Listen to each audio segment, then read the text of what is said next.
ka-cooking, welcome back to my channel. Ngayon po ay magluluto po kami ng masarap na merienda. Masarap, napakadaling gawin at murang-mura na merienda po mga ka-cooking. Ito po yung mga ingredients na, kunti lang ingredients to. Ito, yan, glutinous rice. Kung sa Bisaya pa yan mga ano yan, ito yung pilit na giniling ba. Ayan, glutinous rice, tsaka baking soda. At ito, liquid na ubi. Dalawang klase kasing gagawin namin. Original at tsaka ubi flavor. Umpisa na po natin mga ka-cooking. Tara. Ito, ano to 500. Ayan, mga kalating kilo. Pag ano, dalawa natin wat na gayat. Ito yung kalating kilo. Na. Kalating kilo.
Tingnan mo.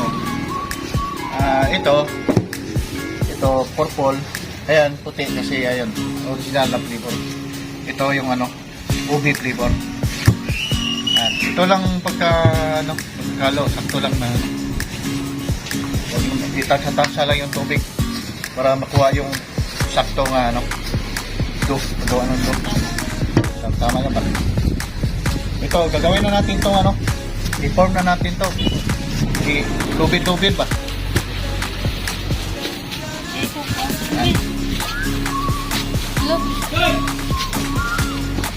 Ito po na mix na gawa nating dough. Dalawang klase.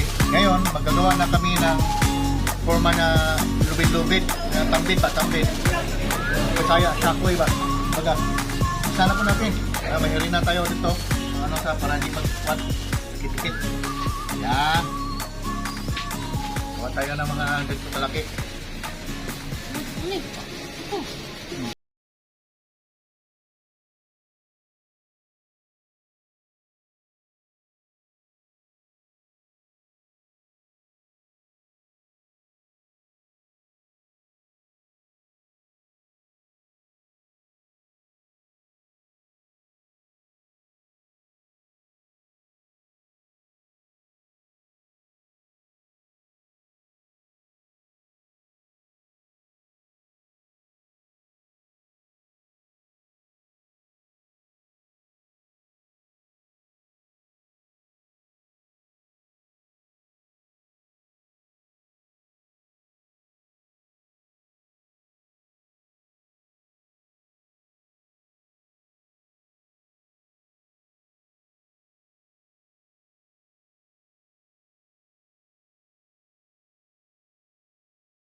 No, no, no, no.